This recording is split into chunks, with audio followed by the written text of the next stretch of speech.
Yo yo, we the Arashika gang. What going on? Up and running. Let's see.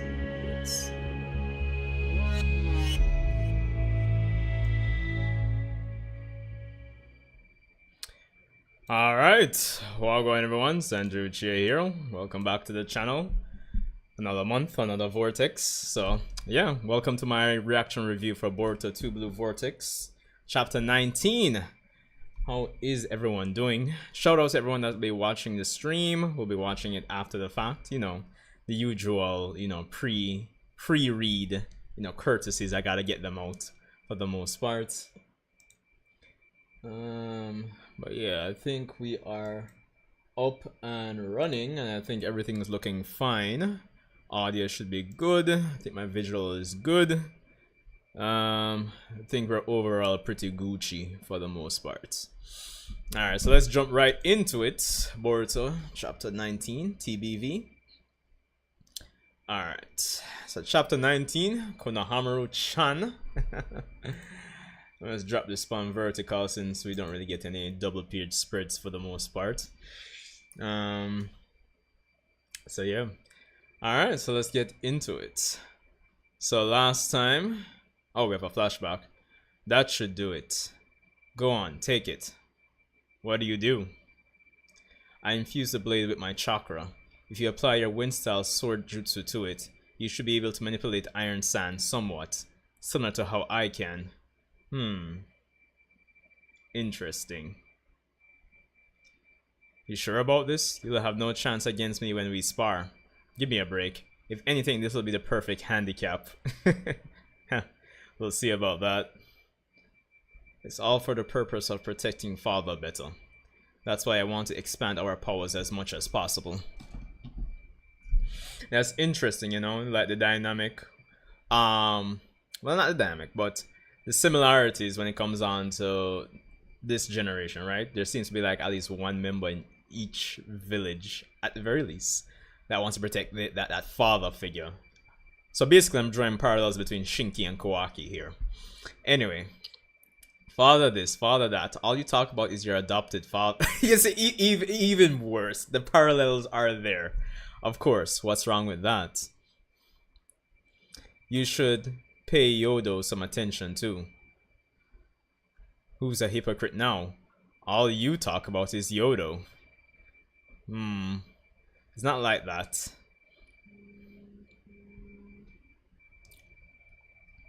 Alright, so back to present day. Lodestone. Sand sealing blade. Nice. The iron sand restraint Mitsuki has been dispelled too. Getting some messages here. Hold on. Yeah, sorry about that. Alright, so thank you, Araya. Give your thanks to Shinki after we've rescued him. Mitsuki, Sarada, you two focus on attacking him. I'll take care of his iron sand for you. Roger that. Well, aren't you being awfully confident? I see you're totally dissing me. You have an ally. The translations with Ryu from last chapter till now, man. It's been killing me. But that's okay, cause it's pumping me up more. Alright. Iron sand.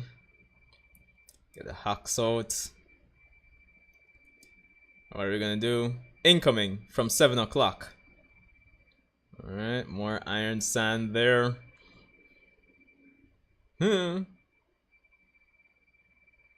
I see. You're not just all talk. Sarada going in. Fireball jutsu. Is this zoom in fully? Yeah. Blocking it. Mitsuki coming in with the snakes from behind. Grabbing him up. Oh, naturally should already be in siege mode. That makes sense. Alright, Mitsuki going in. What? Iron Sand clone? You got him? No, not at all. He's disintegrated himself and evaded my attack. It seems he can turn himself into iron sand too. Interesting. Be careful, he'll control your bodies again. Hey everyone, it's faint, but at 2 o'clock, I can hear sand grains rubbing together. I think that's where he is. On it. Lodestone, sand sealing blade. Alright. What the? He can gather up iron sand as well? Oh, interesting. Go for it. Alright, Mitsuki going in. Attacking him there. Sarada coming in. Sharingan. Shidori. Alright. Turns back into iron sand. You got him? No, it was too shallow. He just turned himself into sand and hid again. Damn it. We'll track him down to the ends of the earth. They're doing like much better than I anticipated, I'm not lie. To be honest. You know, for a character that should be like, you know, above Jigen, I'm just saying. But anyway. Alright. Back to Konohamaru's side. I just want to call you Konohamaru-chan. What's the big deal? I told you already, I don't like it. It doesn't feel right. And yet, you let that wench Moegi call you that. It's so unfair. I can't change how I feel, and I shouldn't have to explain myself either. How can you be so selfish? Just let me call you what I want. You're the one being selfish. Why are you so fussy over what to call me anyway? Fussy? Hypocrite. You're the picky one, Sarutobi. Alright. Ada looking in. I think the issue isn't what she wants to call you, so much as it is that you two don't share a relationship that allows it. Well, that's beyond you, isn't it, Konohamaru-chan? Ada, what's the situation? Konohamaru's in a pinch. He royally pissed off Matsuri and is about to get devoured. What about Sarada and the others? Can they take down Ryu? They're holding their own, but it's still too early to tell how things will end. So they're in no position to go help Konohamaru right now. Boruto, I know you want to rush over there, but don't. Now is not the time. Ideally, in my opinion, life forms should obey their instincts to strive towards the goal known as evolution. Oh, is this another flashback? Yet, because of their social nature, humans bind themselves with restraints called reasoning, dulling that instinct. It's a harmful side effect of acquiring intelligence, and it's why humankind faces carries a fatal flaw. Unlike us divine trees who stay true to our instincts. I see. Poor humans, but it's got nothing to do with us. Something about this sentence, and it's why humankind faces carries. Yeah, whatever. Ah, not so fast. For that isn't the only harmful effect of intelligence. This other concept carries with it the risk of causing even us divine trees serious problems. It's called love. Well, I mean, that's only natural.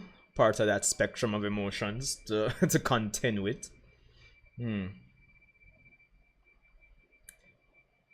My head is so full of thoughts of you, it's driving me batty. Why do I have to have these feelings? It's so painful. It makes me crazy, mad. Hey, calm down. Yeah, and that's precisely why.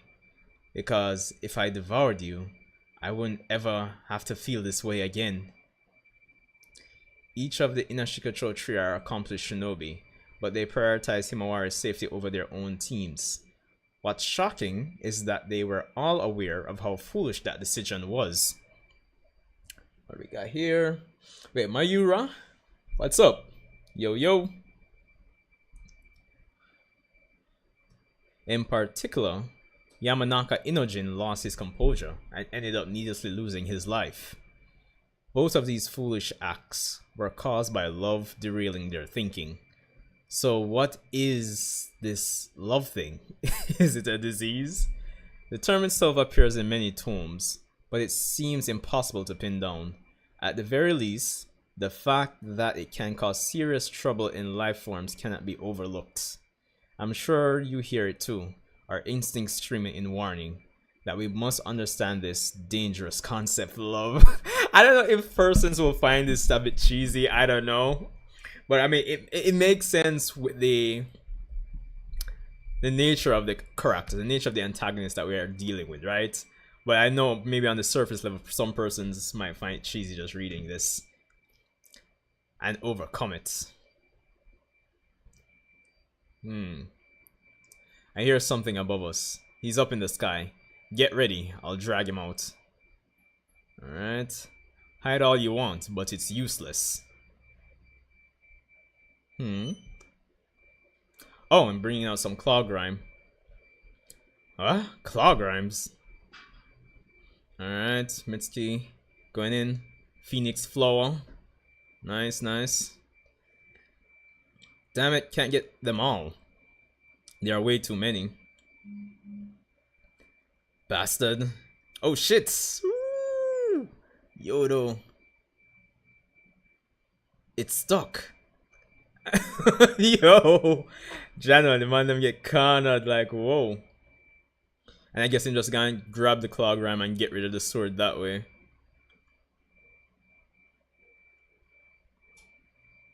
Yeah, I'm figuring more endless. What the? It took my blade with it. And now you have no way to defend against my iron sand. Crap.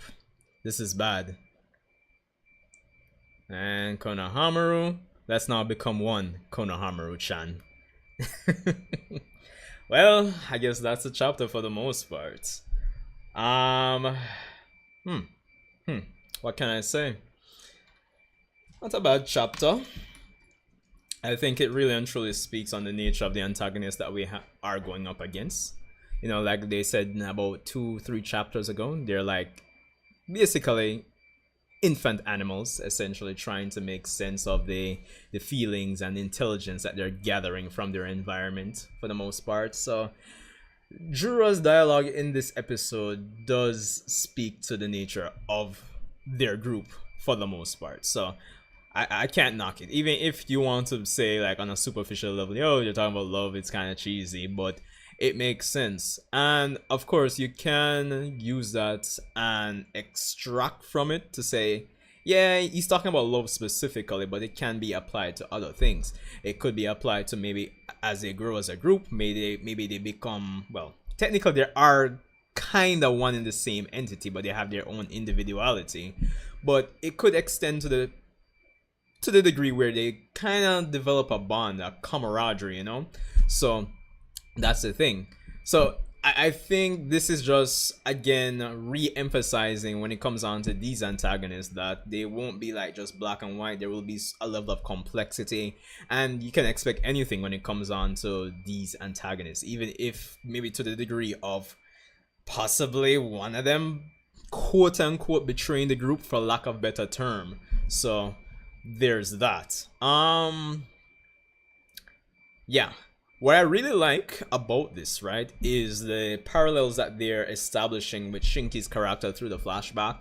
As I was mentioning when I just started the chapter, was that it definitely it's screaming Kawaki to me. Definitely not the, I guess, the toxic, you know, love towards that paternal figure, but a more, I guess, a healthier version of that. So it'd be interesting if at some point Shinki can be freed and we can get some interaction, like an arc where we have Kawaki and Shinki having a little play off each other, you know? It's kind of similar to how you would have, say,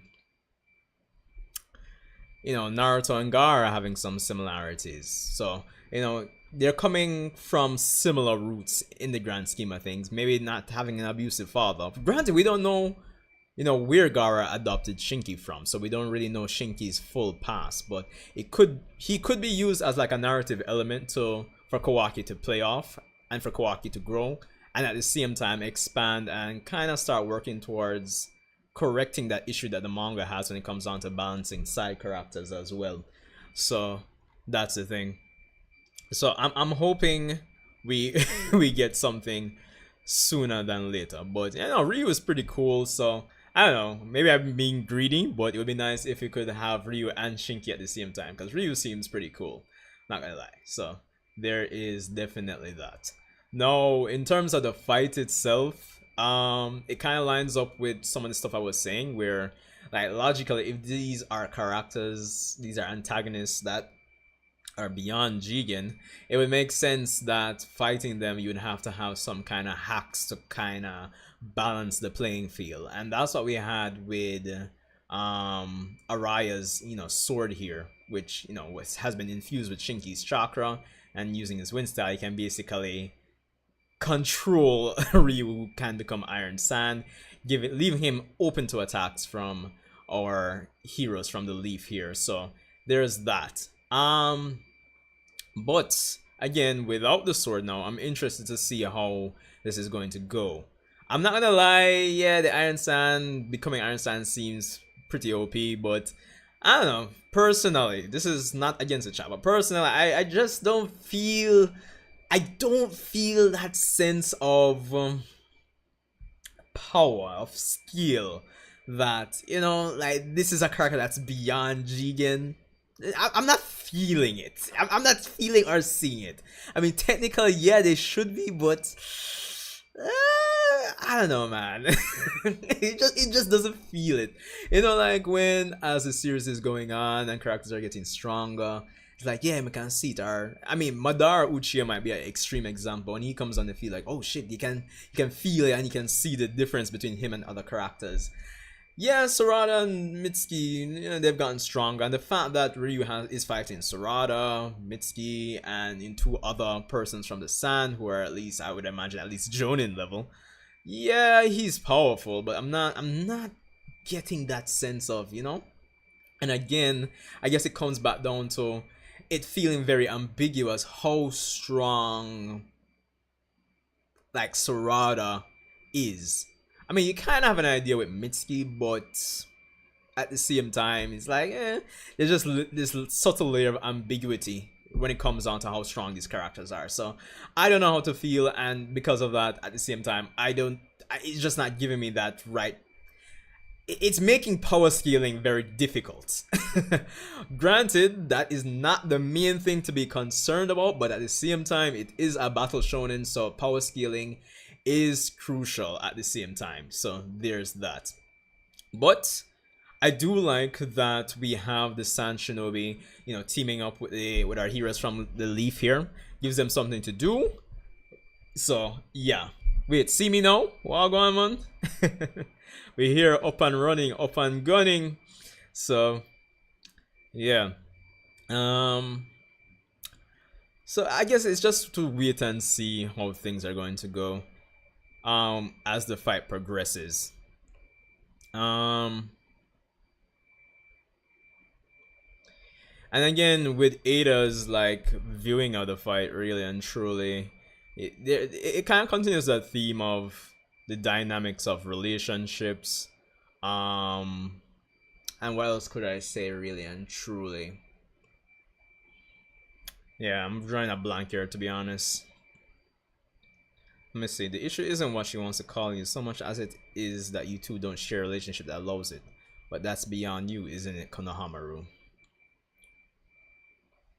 Yeah. On a second side note, I'm kind of wondering if this whole Boruto just staying here is going to break at some point and he's just going to leave. But I guess we'll see. Or, who knows, maybe Konohamaru could genuinely just die, to be honest, in this arc. I don't know if this... To be honest, it wouldn't be... It's hard to say, like, if he should. Because it's not like Konohamaru's done a lot, like, if you're just basing this on the manga alone. So it's like, But I would be interested in seeing him getting devoured. Because I want to see what I evolved. What happens when I evolve 10 tails like Matsuri? What happens when she eats somebody else? Like, I'm curious. Does she transform into like a being that is some kind of perfect mesh of everyone she's consumed already? So Moegi and Konohamaru? Is that how it would go? So there's that. There is that. But yeah, I mean, we continue the theme of what it means to obey your instincts versus I think it's really playing on that nature versus nurture type of theme at the end of the day, honestly speaking. Because if you even look at what Ada is saying in this whole conversation here between Konohamaru and Matsuri, yeah, like instinctually she wants to like kind of just I guess for lack of better expression, love bomb Konohamaru. But as Ada said, they don't have that type of relationship. That nuance is above Matsuri's head right now. Um, so that's the thing. So I don't know. I don't know if it's a case where between Ikimoto and Kishimoto, like the man them just say, "Yo, we're reading this side, we're doing this psychology course on the side, and we're gonna just break it down in Naruto formats." It kind of feels like that too. The action in this chapter is fire. Yeah, I definitely like it. Definitely love the team aspect of it. I hope that continues.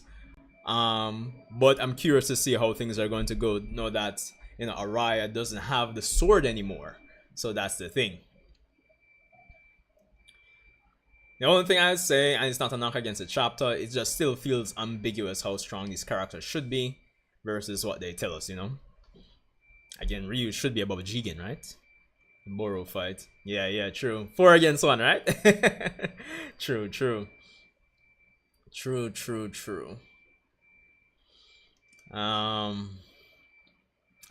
So yeah, like when it comes down to the fight, it just feels like the cliche, not in a bad way, but the cliche is just a bad matchup in terms of techniques. Like without the sword, it feels like that. But outside of that, it doesn't feel like, oh, Ryu is this overwhelming force. So yeah, but granted, based on the fact that Caution Coach would have already seen the future, more than likely one of these Shinju should be able to be taken out by the team, based on their capabilities and axes all the same. So yeah, boy, it's going to be interesting. And of course, I didn't miss the whole tidbit of Yodo. Well, the love triangle. The cliche Naruto love triangle, because it seems like Yodo. It seems like she likes Shinki, but Araya likes Yodo. I didn't miss that. So it seems like Kishimoto and Ikimoto are using every opportunity to establish that there's love there, there's love there, there's love there. He's establishing all these different points so that we can have this contrasting effect between the antagonists and our heroes when it comes on to love, what they do in certain situations, nature versus nurture. So it's something. It's something. So this is still building. Still building. Kind of curious to what Konohamaru is going to do right now. Hold on. I want to look back on some of Matsuri's dialogue. Nya, nya, nya, nya, nya.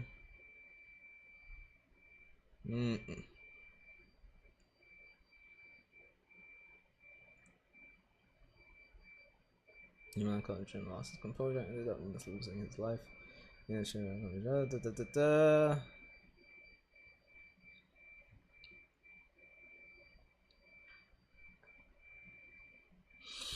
I don't know. We'll see how it goes, dogs. Honestly, we'll just have to see how this pans out.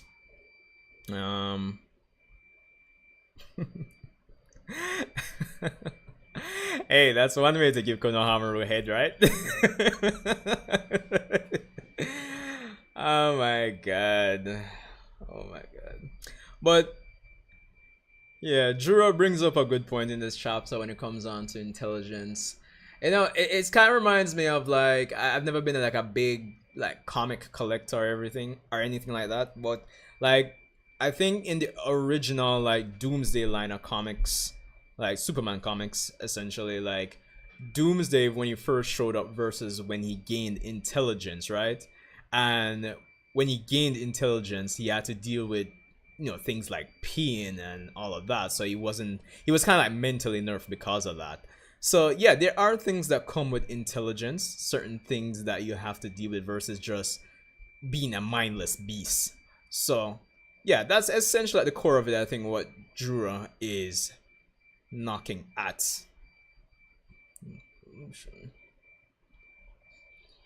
So, yeah. But I'm wondering how this is going to affect like the Shinju going forward. Because again, because of how nuanced they are as characters, still learning, still trying to make sense of the world. Like, will some of them like do X? Will some of them do Y? You know? No, I feel like I say this every chat, but I can't wait to see this all animated. Yeah, true. I can't wait. And you know, funny enough, I was watching for Neverworld's latest for Never News segment. I see that the manga sales are kind of steadily going up. So, I mean, yeah, because at least when they animate it, they can add extra meat to the plate. You know, it'll feel much better.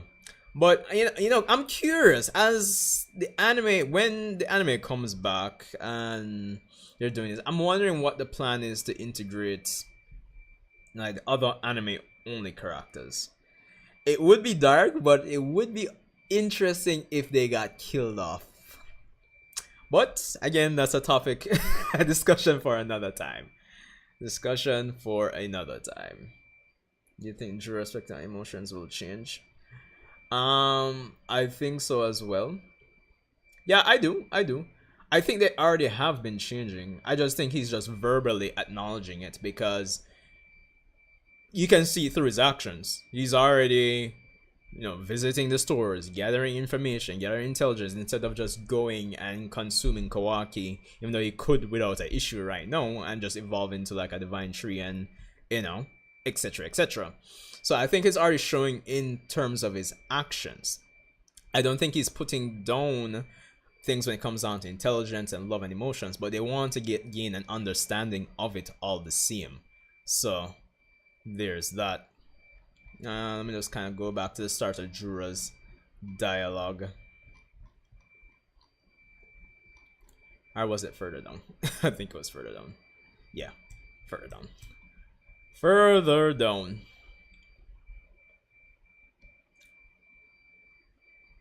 In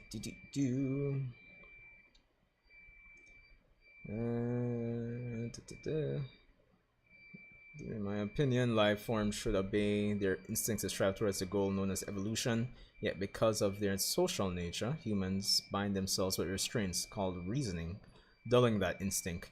It's a harmful side effect of acquiring its intelligence, and it's why humankind carries a fatal flaw. Unlike us divine trees who stay true to our instincts. But I mean, we've seen through you guys' actions, you have those instincts, but you're not really staying true to them. Like, it's not your primary thing right now. I see. Poor humans, but it's got nothing to do with us. Not so fast, for that isn't the only harmful effect of intelligence. This other concept carries with it the risk of causing even us divine trees serious problems. It's called love. I mean, maybe Jura's reading too many books, right? So, but I mean, yeah, we're seeing it all play out. So, even though he's, as I was saying earlier, even though love in this case is like a dual meaning thing, it's straight up when it comes on, it's straight up love as you define love when it comes on to the interaction between us humans, fine. But based on what's a priority for each evolved Shinju, you can translate love to other things. Maybe for Jura, it's just acquiring information, history, knowledge, you know? So, or you could phrase it like the love of X, the love of Y, love of that. You know, what type of love are we talking about? You could go to that extreme as well. Because again, like with most things, it's just not that black and white. I know it seems that way, definitely. And it is partially that way. Like, it's part of it. That, of course, you have Matsuri being the big example now. Because Jura's speech right here is like a backdrop to what Matsuri's experience with Konohamaru. But obviously, as the series goes on, it's going to be love of X, love of Y for like different Shinju, right? For Matsuri, it's going to be like the usual. Like, what's the different types of love they would say? I don't remember off the top of my head. So maybe for example, for Hidari, it might be like when it comes down to Sarada, it might be more like a parental type of love, you know, versus Matsuri's type of like romantic type of love. So yeah. Power wise, who do you think is stronger, Ryu or Jubi Madara? Man, it's hard, dog. Like, it on paper it should be Ryu. Like, really and truly, it should be Ryu. But again, like I'm saying, it's just I'm not feeling that sense of skill in terms of power from him. You know, it's not like back then where when X character and Madara showed up, I can say, okay, yeah, Madara, I can feel that, I can feel and see that difference in power. You know what I mean? But when it comes on to like Ryu now right here, like, yeah, I'm not seeing it. Because alright, Ryu offered to take out Code. Code is stronger than Jigen. Jigen is stronger than Naruto and Sasuke. Right? This Naruto and Sasuke should be stronger than Jubi Madara, right? But it's just, I don't know. I'm not feeling it. Sorry. Drew learned what a simping and gooning was and said it's something.